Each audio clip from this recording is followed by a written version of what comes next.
आपको क्या लगता है कि जैसे मस्जिद की दीवार गिराई गई, यहाँ पर जैसे पंडित जी दिखा रहे थे कि अभी कि यहाँ पर भी एक्शन लिया गया है, तो आपको क्या लगता है कि यहाँ पर एक्शन हुआ है या सिर्फ एक तरफा एक्शन हुआ है? सवाल ये बनता है कि एक तरफा कार्रवाई अगर हुई है तो इसके ऊपर एक्शन कौन लेगा और किसकी जिम्मेदारी बनती है? किसकी जिम्मेदारी बनती है कि इस तरीके का माहौल, जिस तरीके से दिल्ली के अंदर माहौल बनाया गया, जिस तरीके से दिल्ली के अंदर ऐसा माहौल पैदा किया गया, वो दिल्ली जो हिंदुस्तान की राजधानी कहलाती है, उस दिल्ली के अंदर ऐसा माहौल शायद पहले कभी देखने को नहीं मिला था जिस तरीके से अब देखने को मिला है। प्रशासन अपनी पूरी तरीके से चौकन्ना है, प्रशासन ने पूरी तरीके से अपना कब्जा कर रखा है कि कोई ऐसा माहौल पैदा ना हो जिससे कि भाईचारा खराब हो और तकरीबन जहां बात की गई तो पता यही चल रहा है कि निष्पक्ष कार्रवाई नहीं की गई है और ये तमाम सारी चीजें आपके सामने। मैं आपका भाई नसीम सिद्दीकी, दिल्ली MIM से। मैं इस वक्त खड़ा हूँ जहांगीरपुरी के उस इलाके के अंदर जहां पर दिल्ली के अंदर हिंदू और मुसलमानों के बीच में एक नफरत फैलाने की कोशिश की गई और एक ऐसा एजेंडा तैयार किया गया जहां पर एक तरफा कार्रवाई जहांगीरपुरी में देखने को मिली और कुछ इस तरीके की साजिश रची गई जहांगीरपुरी के अंदर कि हिंदू और मुसलमानों के बीच में एक नफरत का माहौल पैदा किया गया और फिर जब कार्रवाई की बात आई तो एक तरफा कार्रवाई सिर्फ मुसलमानों पर ही की गई। मैं सबसे पहले मैं ये नहीं कह सकता कि गलती किसकी थी या किसकी नहीं थी। मैं सबसे पहले आपको बताना चाहूंगा, ये हमारे साथ खड़े हैं शायद चश्मदीद है, ये बताएंगे कि कैसा क्यों माहौल पैदा हुआ कि दिल्ली जो हिंदुस्तान की राजधानी है, हिंदुस्तान का दिल है, जब हिंदुस्तान की राजधानी में ऐसा माहौल पैदा हो सकता है तो मैं इनसे पूछना चाहूंगा, हजरत बताइए कि ऐसा कैसे, यानी किस तरीके से माहौल पैदा हुआ? ये हफ्ते का दिन था, उनका क्या कहते हैं उसको, हनुमान जयंती थे ना, जो क्या बोलते हैं? जी हनुमान जयंती के अंदर उनका में क्या होता है, गदा लेके चलना होता है। जी गदा जो छुरी तलवारें और तरह तरह से नारे लगा रहे थे। तो ये यहाँ पे कम से कम 30 किलोमीटर दूरी के अंदर वहाँ चौक है, वहाँ पे एक काली मंदिर है। यहाँ पे हमारे कुछ नौजवान बच्चों ने और ये जो बेचारा कवाड़ी के दुकान करता है, बेचारा जो इसका नाम है अंसार है, वो भाईचारे के नाते उन्होंने बोला कि भाई ऐसा करो, माहौल को ख़राब ना करें, आप लोग को मेहरबानी होगी कि आप लोग बिल्कुल दूसरी तरफ से निकालिए। तो उधर अच्छी बात की, उसकी कहने के बाद उन्हें बेचारे आगे चले गए। दूसरी बार फिर आए वो लोग तकरीबन 3 बजे करीब आए और उसके बाद फिर वो लोग क्या कहते हैं, फिर उनको समझा बुझा फिर भेजा गया। तीसरी बार आया 6:15 बजे। कौन सी चीज़ या किसी टाइम में कभी आपने सुना होगा कि 6:15 बजे के शाम के टाइम इफ्तारी का टाइम जुलूस निकलता है? किसी भी धर्म में नहीं है। तो 6 बजे बोला गया कि पत्थर इधर से चलाए गए या पत्थर उधर से चले, पत्थर किस वजह से चले? पत्थर आपको मैं बता रहा हूँ, जब वो लोग नहीं माने तो सब तो अपने क्या कहते हैं, वो रोज़ा इफ्तार के सब में जुगाड़ में रखे थे, कोई नमाज़ पढ़ने के लिए, कोई किसी चीज़ के चक्कर में। उसी दौरान इसके अंदर मस्जिद के गेट के पास आए और वहाँ पे वो डीजे बहुत ज़ोर ज़ोर से चलाने लगे। डीजे चलाने के नौजवान बच्चे थे, कोई बच्चा कम से कम 15-16 साल का होगा, 20-25 साल का होगा, कोई बड़े बुजुर्ग तो कोई थे ही नहीं। बड़े बुजुर्ग होते तो कोई बात ही नहीं थी। अब वो उन्होंने कहा भाई ऐसा है, रोज़ा मामला का दिन है, अब ये लोग ऐसा काम मत करो। इसे हम करते धक्का मुक्की हो गई। धक्का मुक्की होने के बाद उसके बाद तो कैसे क्या हुआ इस तरह हमें तो मालूम नहीं हुआ, लेकिन हमें थोड़ी इतनी पता, हम दुकानदार थे, हम दुकान समझने के बाद पता लगा हमें कि भाई वहाँ पे के बाद हमसे झगड़ा हो रहा है। इतने जब हम जो बाहर से गए वहाँ से, तो उन लोगों को क्या पता कि वो लोग वहाँ से वो भाग चुके हैं। भागने के बाद फिर थोड़ी देर बाद चौक में कुशल चौक है, कुशल चौक के बाद वहाँ पे क्या करते थे, वहाँ पे हमने देखा कि उधर के जीवी लोग की तरफ से कुछ बंदा उधर से भी भाग के आ रहे थे। वहाँ सिर्फ 4 पुलिस वाले दिखे। 4 पुलिस वाले दिखने के बाद वो खड़े थे। खड़े होने के बाद तो कुछ हमारे इधर से बंदे गए और हमारा बंदे के बाद ये दिखा रहे कि रिवॉल्वर ये कुछ नहीं था, डंडे थे, सब कुछ थे। ये तो बनावटी दिखाया कि तलवार थे, ये वो थे, सब झूठ की बात है।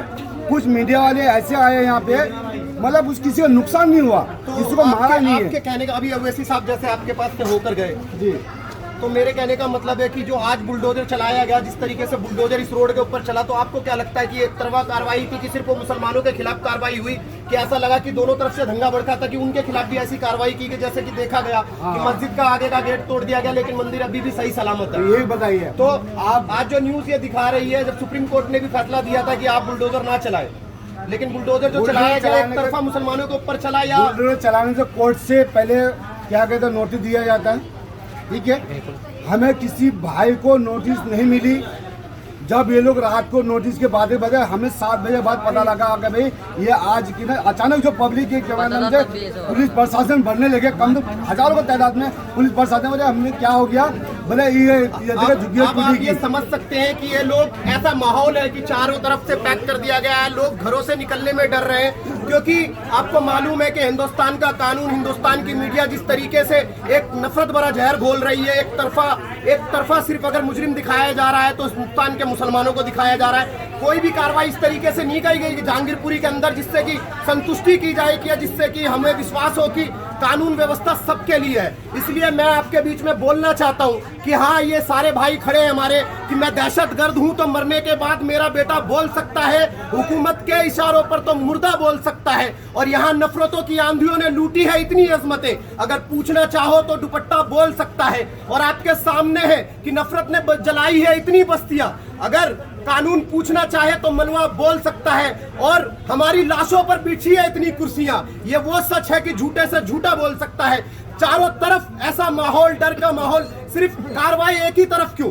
गुनहगार हम लोग किसी के साथ नहीं उकसाने जा रहे। मेरे भाई ये भी बैठे हैं, 5 वक्त का नमाज है, रमजान का महीना है, रमजान के महीने में किसी को इतना टाइम नहीं है कि जाकर वो किसी के साथ अपनी लड़ाई करे या कोई दंगा करे। नमाज का वक्त होता है, नमाज पढ़ने जाते हैं, इफ्तारी का वक्त होता है, इफ्तारी खोलने जाते हैं, सुबह से शाम तक बस ईद की तैयारी चल रही है। लेकिन इस माहौल में जिस तरीके से, और सिर्फ दिल्ली ही नहीं, अगर ये दिल्ली की बात होती तो आप लोग समझ सकते हैं कि सिर्फ दिल्ली की बात नहीं, पूरे हिंदुस्तान में जहां जहां रामनवमी, जहां जहां हनुमान जयंती की यात्रा निकाली गई, यात्रा से हमें कोई तकलीफ नहीं थी, यात्रा पूरे हिंदुस्तान में निकाली है। आपकी सरकार है, आपके लोग हैं, आप हर जगह अपना झंडा लगाइए, हर जगह तलवार को लहराइए। लेकिन इन लोगों को सिर्फ एक ही मंशा थी कि जहां जहां से रैली निकले कि उन्हें मस्जिद का दरवाजा दिख जाए, मस्जिद का गेट दिख जाए और वहां पर जोर जोर से नारे लगाए ताकि मुसलमानों को उकसाया जाए। और कोई भी अगर मेरे गेट के आगे से मुझे पता है 4 लोग जा रहे हैं और मुझे जबरदस्ती बोलेंगे जय श्री राम का नारा लगाओ तो मैं हिंदुस्तान में रहना है तो मुल्ले काटे जाएंगे। अगर इस तरीके से किसी को भी बोला जाएगा तो कोई भी पत्थर चला सकता है। अगर उसको आप सिर्फ दंगा भड़काना कहेंगे तो इसे दंगा भड़काना नहीं कहते। कानून व्यवस्था इस बात के लिए क्यों नहीं जिम्मेदारी लेती कि क्यों ऐसे लोगों को परमिशन देती है जो मस्जिदों के सामने से यात्रा निकलती है तो मस्जिदों के सामने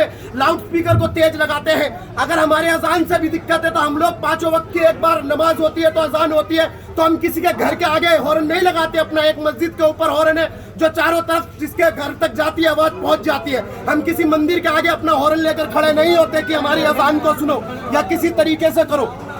ये माहौल जिस तरीके का आप देखिए, चारों तरफ से एक छावनी बनी हुई है। कोई भी अभी लोग डरे हुए हैं, कैमरे का सामना नहीं कर रहे। कल को क्या पता मीडिया बता दिए कि ये भी जिम्मेदार था, ये सामने खड़ा हो जाए, ये भी जिम्मेदार था, मैं भी जिम्मेदार था। जिम्मेदारी मुसलमानों की नहीं है। अगर जिम्मेदारी मुसलमानों की है तो आप बताइए, यहाँ पर रहते हैं चारों तरफ से, अगर रोड पर जाइए, मस्जिद का गेट तोड़ दिया गया, अगर आज भी होता तो कर लेते, लेकिन नाइंसाफी यहाँ पर भी की गई।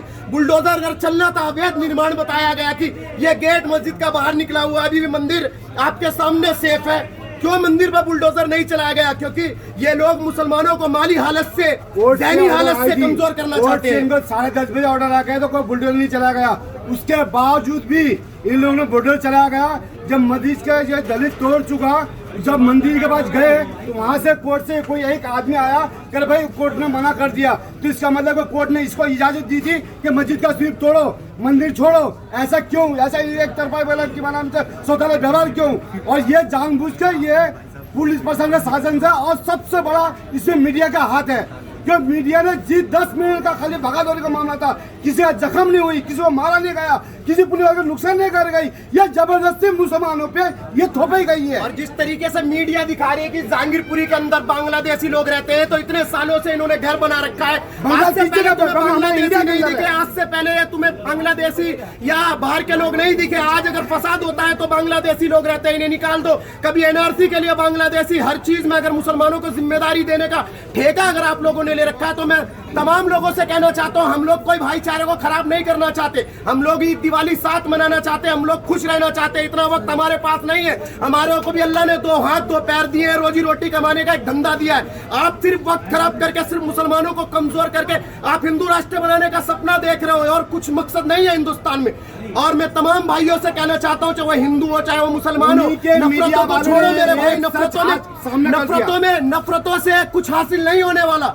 कोई भी आज के वक्त नफरत नहीं चाहता, सबके घर में अल्लाह ने बच्चे दिए हैं, सबके पास रोजगार है, सब 2 वक्त की रोजी कमाना चाहते हैं। लेकिन आप जिस तरीके का माहौल पैदा कर रहे हो, आज लोग अपने घर से काम पर नहीं जा रहे। 4 दिन से ईद का समय है, ईद का वक्त है, 4 दिन 5 दिन अगर ये लोग रोजी रोटी पर नहीं जाएंगे तो इनकी ईद कैसे बनेगी, इनके घर में सेवियां कैसे बनेगी, इस चीज की किसी को चिंता नहीं है। अगर हिंदुस्तान में किसी को चिंता है तो हिंदू मुस्लिम भाईचारे को खराब करने की चिंता है। अगर आज भी हिंदुस्तान के लोग समझदार नहीं हुए, और मैं अभी आपके बीच में बोल रहा हूँ, ओवैसी साहब आपके आए थे यहाँ पर, माहौल देखा, ऐसा मैं भी अभी आया, ऐसा कोई माहौल नहीं लगा कि लोगों के अंदर ऐसी कोई की चिंता है कि जाकर वो रोड पर तलवार लेकर लहरा है या डंडे लहरा है। ये सिर्फ अपनी इबादत गाह के लिए लड़ रहे थे कि उस इबादत गाह के लिए जहां पर इफ्तारी का समय था, नमाज का वक्त था, और वो लोग आए और उन लोगों ने इन्हें उकसाया, इन लोगों को गाली बकी। इस भाईचारे को मेरे भाई कायम रखिए, ये भाईचारा टूटने मत दीजिए, नहीं तो हिंदुस्तान टूट जाएगा। हिंदुस्तान टूटा तो भला किसी का भी नहीं होगा। अगर एक घर में आग लगेगी तो एक घर के बगल में 4 घर और जलेंगे मेरे भाई। उसमें घर चाहे हमारा हो चाहे तुम्हारा हो, घर सबका जलता है, नुकसान सबका होता है, रोजी रोटी सबकी चिंती है। तो आप लोगों से कह रहा हूं कि मेरे भाई कि इस नफरत के माहौल को छोड़िए, सरकार जो चाहती है उसके पीछे चलना छोड़ दीजिए। अल्लाह ने आपको भी सोच दी है, फिक्र दी है, और आपके भगवान ने भी आपको सोच और फिक्र दी है। उस सोच और फिक्र के साथ हिंदुस्तान को बनाओ।